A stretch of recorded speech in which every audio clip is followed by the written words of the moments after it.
팬분들과 함께 인사하시겠습니다. 깨어 있읍시다. 인사하시겠습니다.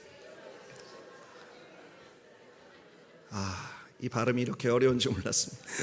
깨어 있으십시다. 어떻게 고백할까요? 왜 다시 한번 옆에 있는 분들에게 정말 깨어날 수 있도록 Wake up! 하면서 한번 인사하시기 바랍니다.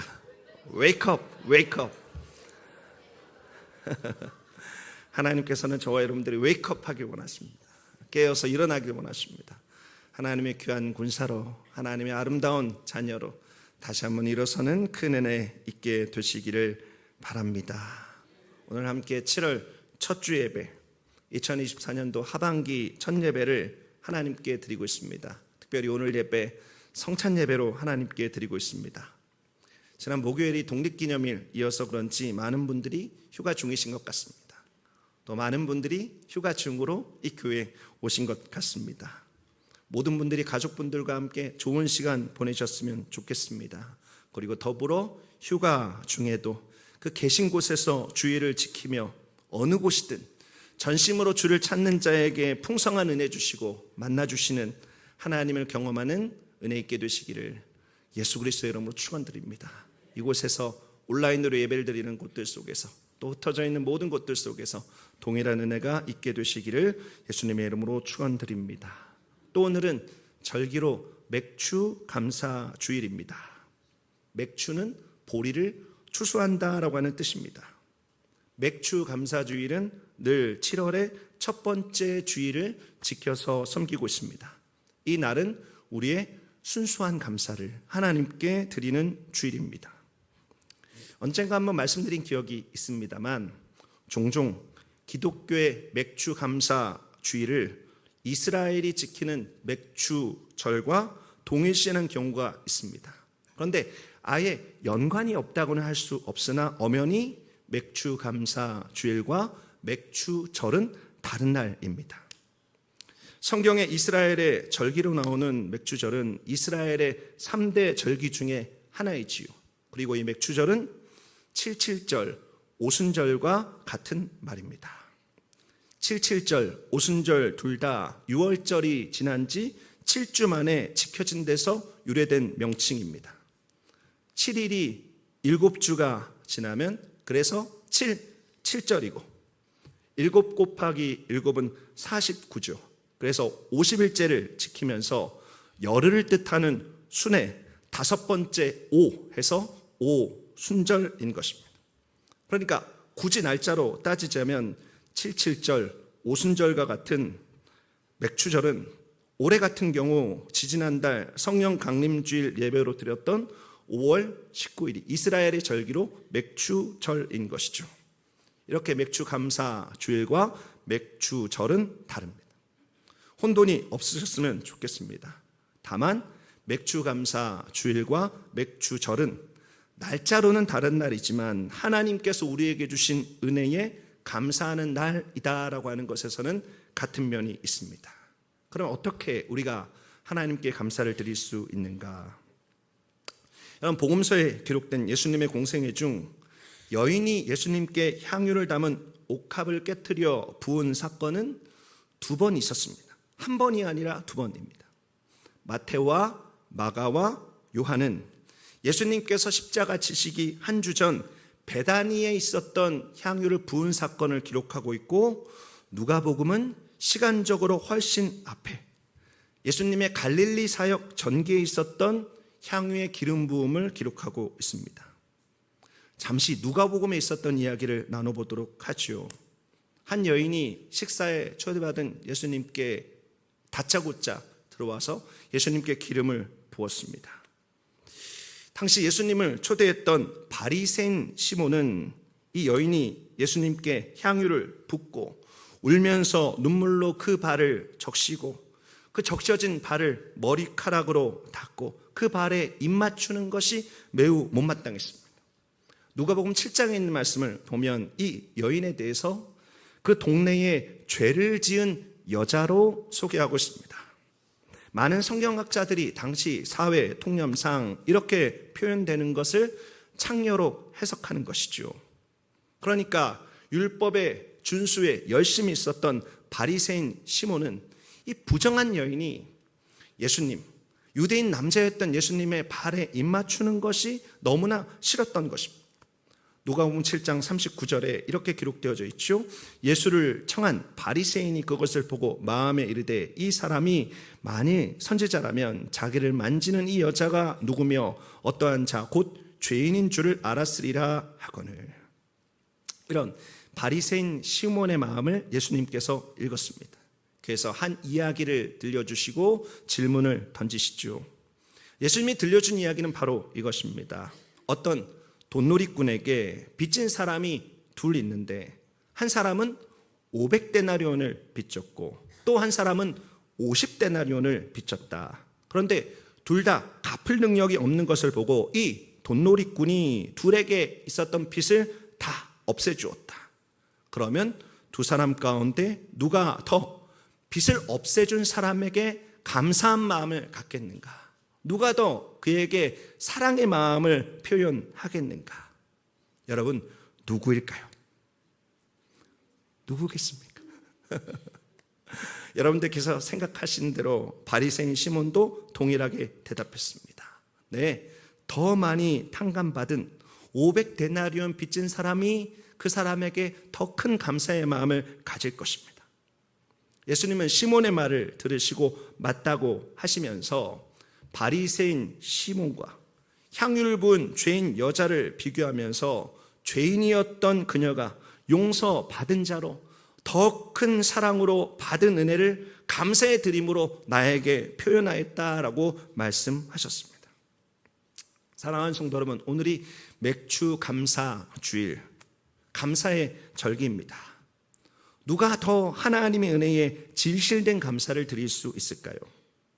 내가 씻을 수 없는 죄인이고 그 죄를 아무 대가 없이 용서받았음을 분명하게 아는 자가 그 은혜에 더 깊은 감사를 드릴 수 있을 것입니다. 오늘 맥주 감사주일에 하나님께서는 우리가 드리는 깊고 순전한 감사를 받기 원하십니다. 그렇게 되기 위해서 우리가 잠시 잊고 있었던 우리의 과거를 한번 떠올려 보길 원합니다. 우리가 얼마나 죄로 인해 고통받았고 그 죄가 얼마나 우리를 견딜기 힘들 정도로 무겁게 했는지 다시 한번 생각해 보기를 원합니다. 그리고 그 저주의 속박이 얼마나 우리를 힘들게 했는지, 우리를 죽일 것처럼 괴롭게 했는지 다시금 떠올려 보길 원합니다. 그리고 그 모든 죄를 용서하신 은혜가 얼마나 크고 소중한지를 다시금 깨달아 넘치는 감사와 사랑을 오늘 드리는 저와 여러분 되시기를 예수님의 이름으로 축원드립니다. 더불어 오늘 성찬 주일입니다. 우리를 위해서 그 일을 이루시기 위해서 찢기시고 흘리신 예수님의 살과 피를 생각하면서 정말로 깊은 감격으로 하나님을 영화롭게 하는 우리 모두 되시기를 예수님의 이름으로 축원드립니다.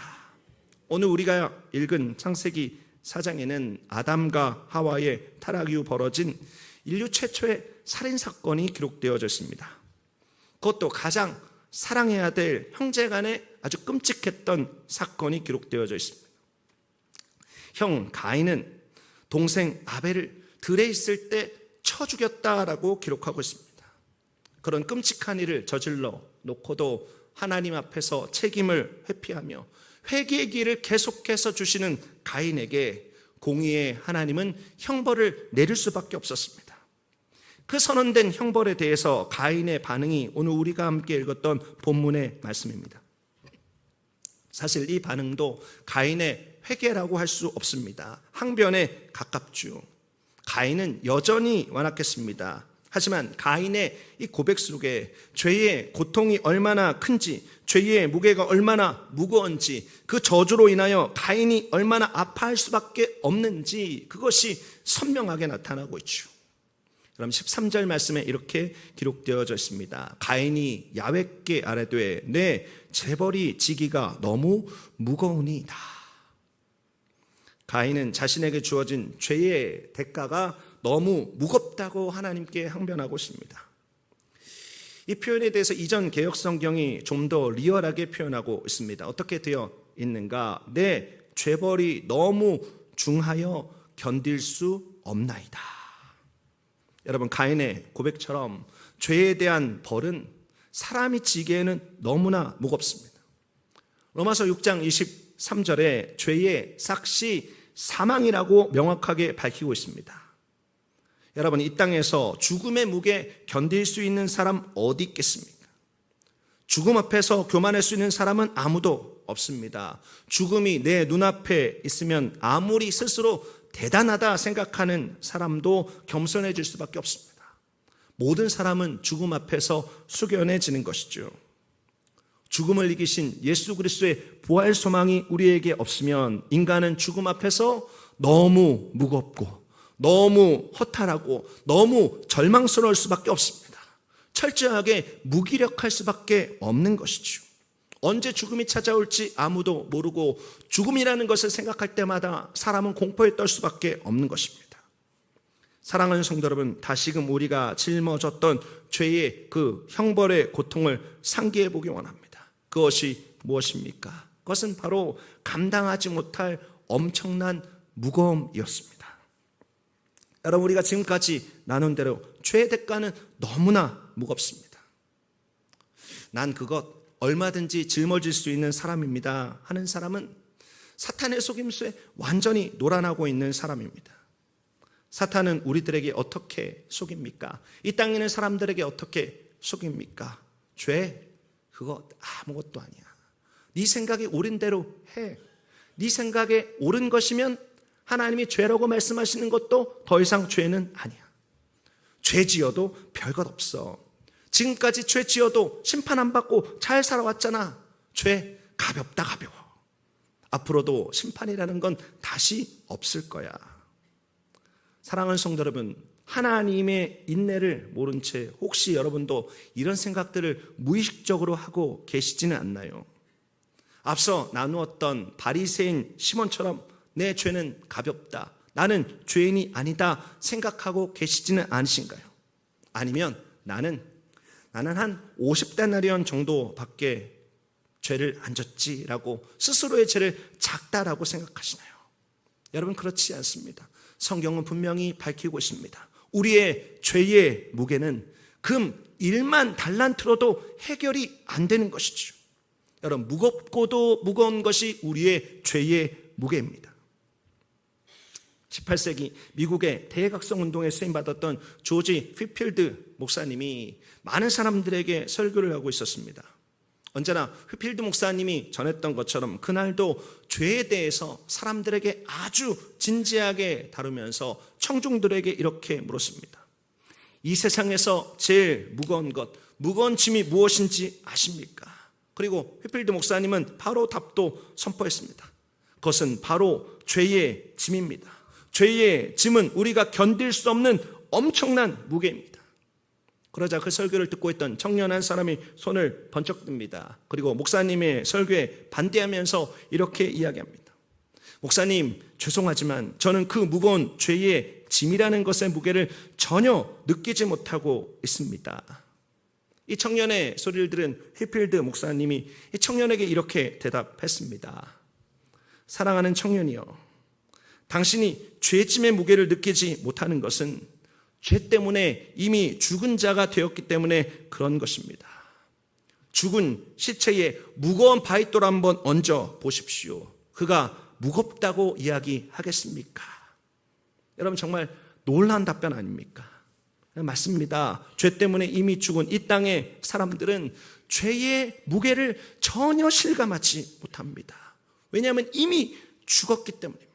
이미 모든 영혼육이 죄 때문에 죽은 상태이기 때문입니다. 그래서 죄를 짓는 것에 전혀 꺼리낌이 없습니다. 오히려 그 죄를 즐기는 것을 보게 됩니다. 여러분, 그러나 살아있는 자는 바위돌의 무게를 느끼게 되는 것이죠. 그리고 그 무게가 도저히 스스로 지탱하지 못할 것이라는 것을 알고 그 끔찍한 죄의 문제를 해결할 수 있는 구원자를 찾는 것입니다. 내가 도저히 들 수 없는 이 무거운 바위돌과 같은 죄의 짐을 담당해 줄 구원자를 간절히 찾는 것이죠.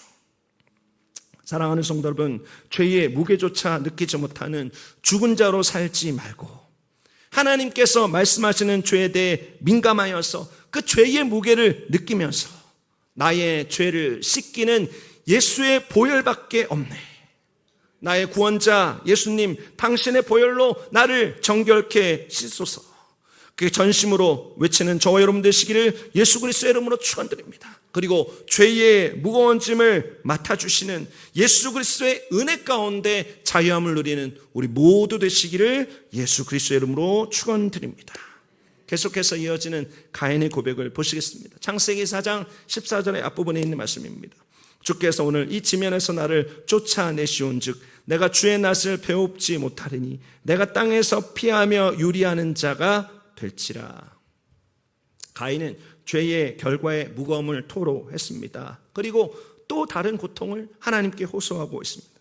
어쩌면 이것이 더 큰 고통입니다. 내가 주의 낯을 배웁지 못하리니의 고통인 것이죠.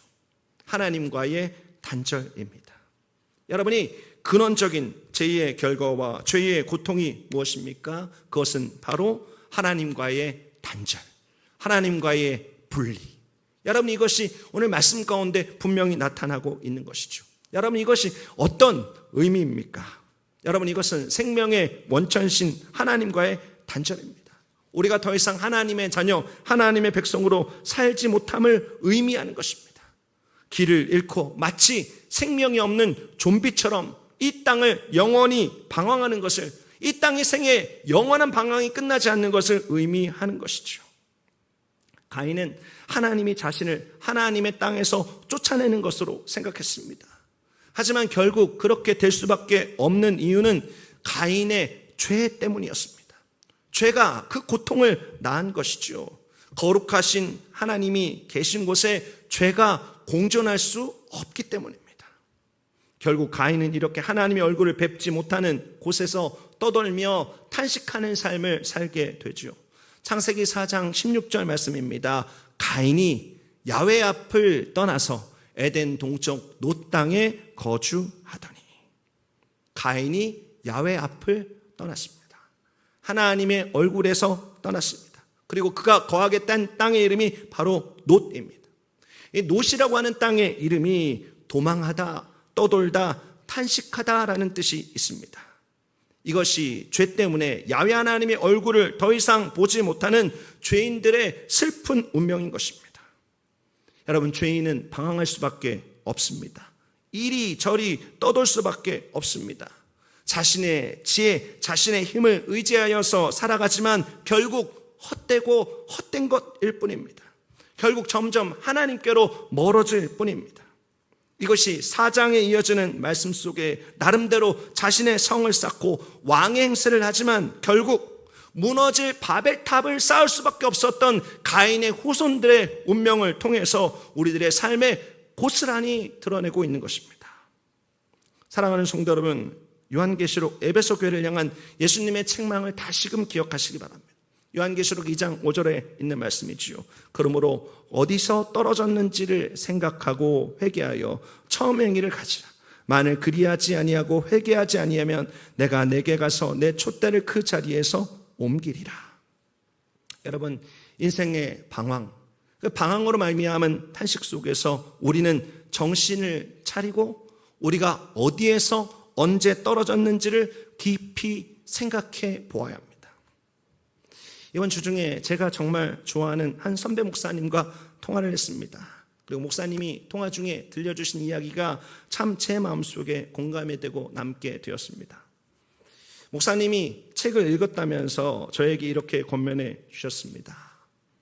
창재 목사, 검색하는 사람이 아니라 사색하는 사람이 되어야 한다. 요즘 시대, 요즘 사람들이 사색은 안 하고 검색으로 모든 것을 해결하려고 하는데 진리 하나를 붙들고 끈질기게 사색하는 것이 이것저것 분주하게 찾고 싶은 단어 넣어가면서 검색하는 것보다 길을 찾는 방법이다. 저는 목사님의 이 말이 한 주 내내 계속해서 묵상되었습니다. 검색이 아닌 사색, 우리가 잃어버린 사색, 우리가 깊이 생각하는 것, 그러나 그 깊이 생각하는 것 대신에 이것저것 분주하게 찾는 우리들의 모습이 오히려 길을 잃게 하는 원인이 되고 있다라고 하는 것이죠. 여러분, 이 세상 속에서 길을 잃고 방황하게 되는 그 방향의 여러 가지 것들은 검색을 통해서 온전하게 해결될 수 없습니다. 여러분, 구글과 유튜브가 해결책이 아닌 것이죠. 여러분, 우리 해결책은 어떤 것입니까? 예수님과 예수님께서 지신 십자가를 깊이 생각하며 우리의 떨어진 자리를 속에서 하나님의 얼굴을 찾아야 생명을 향한 천국 길이 환하게 비춰지게 되는 것입니다. 유리하며 여기에 길이 있을까 저기에 길이 있을까 기웃겨 살피던 시선이 정확한 목적지를 향해서 한 길로 쫙 펼쳐진 길로 우리에게 펼쳐지게 되는 것이죠. 사랑하는 성도 여러분, 다시 한번 말씀드립니다. 죄의 고통은 하나님과 단절되어서 헤매이는 것입니다. 저마다 검색하면서 바른 길을 나름 찾아가라고 생각하고 있지만 희미한 길 위에서 그것은 마치 더듬더듬 거리는 것일 뿐입니다. 이렇게 더듬거리니 이것은 무엇일까? 저것을 더듬거리니 이것은 무엇일까? 분주할 뿐인 것이죠. 우리의 모든 죄를 짊어지시고 흘리신 보혈로 천국의 길을 보여주신 예수님을 다시금 바라보는 은혜 있게 되시기를 예수 그리스도의 이름으로 축원드립니다. 믿음의 주여 온전케 하신 예수 그리스도를 바라보면서 그를 통해서 하나님의 얼굴을 다시 뵙는 기쁨, 하나님의 자녀로 그의 백성으로 인도함 받는 그 은혜를 회복하는 우리 모두 되시기를 예수 그리스도의 이름으로 축원드립니다. 마지막 14절의 끝부분에 있는 말씀입니다. 창세기 4장 14절의 마지막 부분이죠. 무릇 나를 만나는 자마다 나를 죽이겠나이다. 종종 이 구절로 저는 여러 질문을 받을 때가 있습니다. 성경에 하나님께서 아담과 하와를 만드셨고 그들의 아들인 가인과 아벨을 만드셨는데 이제 아벨이 죽은 마당에 가인이 자신을 죽일 사람이 있음을 두려워하는 것, 목사님 이거 말도 안 되는 것 아닙니까? 성경이 오류가 아닙니까? 이런 질문을 저는 종종 받곤 합니다. 여러분, 성경에 모든 사람의 출생이 다 기록된 것은 아닙니다. 만약에 모든 인물의 출생이 기록되어지고 그 이름이 다 기록되어졌다면 성경은 지금 두께로 도저히 해결될 수 없는 엄청난 양의 그와 같은 책이 될 것입니다. 이름만 기록해도 얼마나 많겠습니까? 따라서 많은 성경학자들은 성경에 기록되어져 있지 않지만 아담과 하와 사이에 태어난 또 다른 아들, 또 다른 딸들이 그들 사이에서 점점 퍼져 나갔을 것이다, 그렇게 추정하고 있습니다. 가인은 아벨을 죽인 자신을 향한 다른 형제들의 복수를 두려워한 것입니다. 또 앞으로 태어나게 될 자들이 자신에게 복수하게 될 것을 매우 두려워했습니다.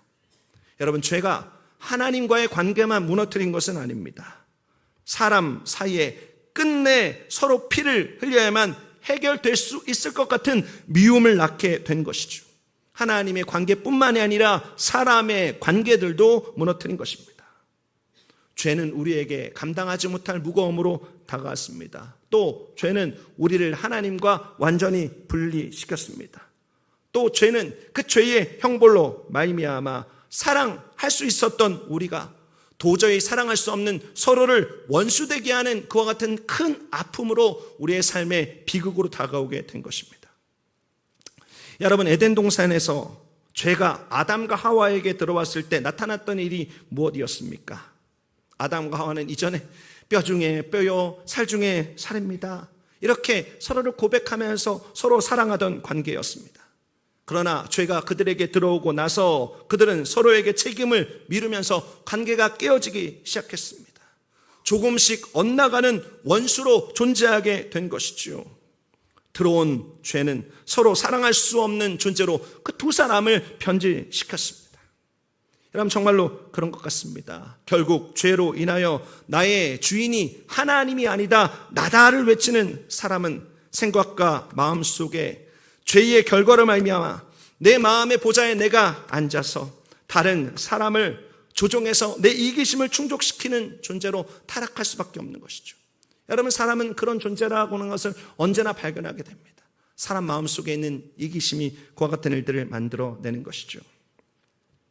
얼마 전에 누군가가 웃자고 써놓은 글인데 보면서 한편 섬뜩했던 길이 있습니다.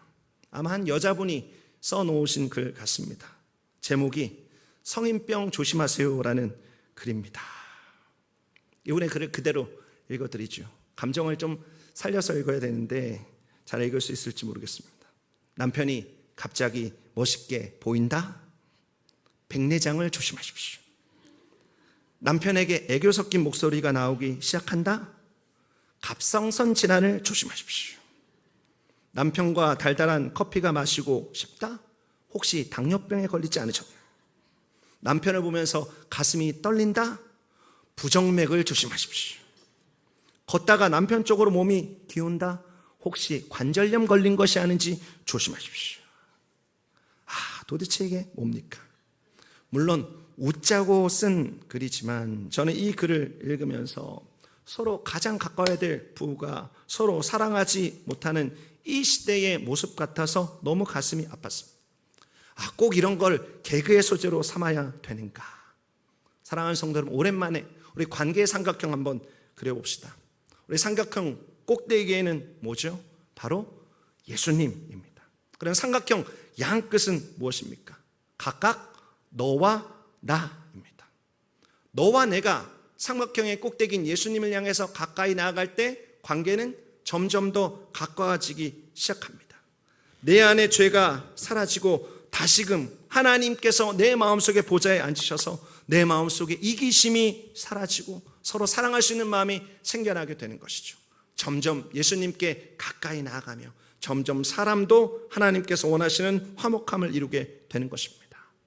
서로 멋있어 보이고 서로 주고받는 말이 부드러워지고 서로 함께하는 시간이 귀하고 서로를 볼 때 설레는 기대가 생기고 결국 서로의 손을 잡고 하나님과 하나 되어서 나아갈 수 있는 힘이 거기서 생기게 되는 것이죠. 사랑하는 성도 여러분, 만약 우리들의 삶에 예수님이 안 계셨다면 모두가 다 적입니다. 모두가 다 경쟁자입니다. 비교와 미움과 질투의 대상입니다. 또 두려움의 대상입니다. 그러나 예수님의 은혜로 우리가 회복되면 우리 모두가 형제 자매입니다. 우리 모두가 동역자입니다. 사랑과 용납과 섬김의 대상입니다. 격려의 대상입니다. 오늘 성경에 고백된 대로 무릇 나를 만나는 자마다 나를 죽이겠나이다가 아니고 무릇 나를 만나는 자마다 서로 사랑하고 서로를 살리겠나이다가 되는 것입니다. 사랑하는 성도 여러분, 예수님의 은혜로 서로 원수로 여겼던 우리의 관계에도 이렇게 아름다운 회복의 역사가 일어나게 되었습니다. 그 회복의 축복을 누리는 은혜 있게 되시기를 예수 그리스도의 이름으로 축원드립니다. 그 모든 관계들 속에서 오늘 예수님을 바라보고 한 걸음 한 걸음 가까이 나아가십시오. 그렇게 포기하지 않고 서로 깊이 사랑하는 저와 여러분 되시기를 예수 그리스도의 이름으로 축원드립니다. 이제 함께 말씀을 정리하고 기도하기 원합니다.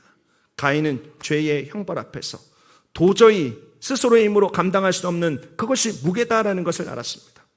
또 하나님과 분리되어야 되는 공포에 떨었습니다. 또 서로 원수가 되어 더 많은 피를 흘릴 수밖에 없는 깨진 관계 속에서 괴로워하게 됩니다. 이렇게 죄의 형벌로 고통스러워하고 있는 가인에게 하나님께서 베푸신 은혜가 있었습니다. 여러분, 그것이 무엇입니까? 창세기 4장 15절 말씀입니다. 우리 같이 한번 읽어볼까요? 야훼께서 그에게 이르시되 그렇지 아니하다. 가인을 죽이는 자는 벌을 7배나 받으리라 하시고 가인에게 표를 주사 그를 만나는 모든 사람에게서 죽임을 면케 하시니라. 하나님은 가인으로 오염된 아담과 하와에게는 가죽옷을 지어 입혀 주셨습니다. 또 오늘 본문 가운데에는 죄인된 가인에게는 표를 주셨습니다. 둘 다 하나님의 한량없는 은혜입니다. 죄인인 우리를 용서하시기 위해서 이 땅에 오신 예수 그리스도를 나타내는 예표가 바로 가인에게 주었던 표인 것이죠. 오늘 나눈 죄의 형벌, 그 고통이 무엇입니까? 함께 세 가지를 나눴습니다. 죄의 형벌, 첫 번째는 감당하지 못할 무거움입니다. 두 번째는 하나님과의 단절, 하나님과의 분리입니다. 세 번째는 서로를 원수되게 하는 저주입니다. 여러분, 이것은 끔찍한 고통이고 끔찍한 아픔입니다. 그러나 우리 하나님께서는 우리를 죄인된 그대로 내버려 두지 아니하셨습니다. 하나님께서 오늘 창세기 5장 15절에 있는 말씀처럼 우리에게 표 예수 그리스도의 흔적을 주셨습니다. 예수 그리스도의 십자가 은혜를 우리에게 주셨습니다. 우리의 모든 무거운 짐을 짊어지시는 분, 우리를 하나님과 화목하게 하시는 분, 사랑하지 못하는 우리를 다시 사랑할 수 있는 존재로 변화시키는 분 예수 그리스도를 이 땅 가운데 보내셨고 우리를 대속해 십자가에서 죽게 하심으로 우리의 모든 죄를 사하셨습니다. 죄의 속박을 끊으시고 저주를 멸하셨습니다. 누구든지 예수 그리스도를 믿는 자마다 멸망치 않고 영생을 얻게 되리라 하셨습니다. 오늘 맥주 감사주일, 성찬주일, 2024년도 하반기를 여는 첫 주일에 그 은혜를 기억하길 원합니다. 끔찍한 죄에서 자유케 하신 넘치는 주님의 은혜에 넘치는 감사로 하나님을 마음껏 높여드리는 저와 여러분 되시기를 예수 그리스도의 이름으로 축원드립니다. 기도하겠습니다. 존귀하신 하나님, 하나님께 감사드립니다. 하나님께 찬양드립니다. 우리 한 사람 한 사람을 하나님의 복된 자녀로 불러주시고 우리를 무겁게 누리던 짐을 방황할 수밖에 없었던 우리들의 죄의 아픔을 우리들의 삶 속에 서로 미워할 수밖에 없었던 죄의 끔찍한 결과들을 청산하여 주신 것 감사드립니다. 주님, 지금 이 시간 넘치는 감사로 하나님께 나아갑니다. 더 이상 죄에 노예되지 않기를 소망합니다. 우리가 무거운 짐을 스스로 짊어지고 하나님과 단절된 채로 또 서로 미워하고 다투고 싸우는 채로 살지 않기 원합니다. 주님, 십자가의 보혈의 은혜로 우리를 정케 하시옵소서. 우리를 정케 하시옵소서. 그 은혜가 우리 가운데 충만케 되게 하시옵소서. 그래서 그 모든 무거운 짐들을 주님께 내려놓은 자유함으로 하나님과 연결되어진 끊임없는 기쁨의 대화들 속에 서로의 손을 잡고 서로 함께 믿음의 경주 달려나가기를 원합니다. 그 길들 속에서 넘치는 감사, 하나님께 드리는 전심의 예배로 하나님을 영화롭게 하기를 소망하옵나니 성령님 함께하여 주옵소서. 모든 말씀 살아서 역사하시는 예수 그리스도의 존귀하신 이름으로 기도드립니다.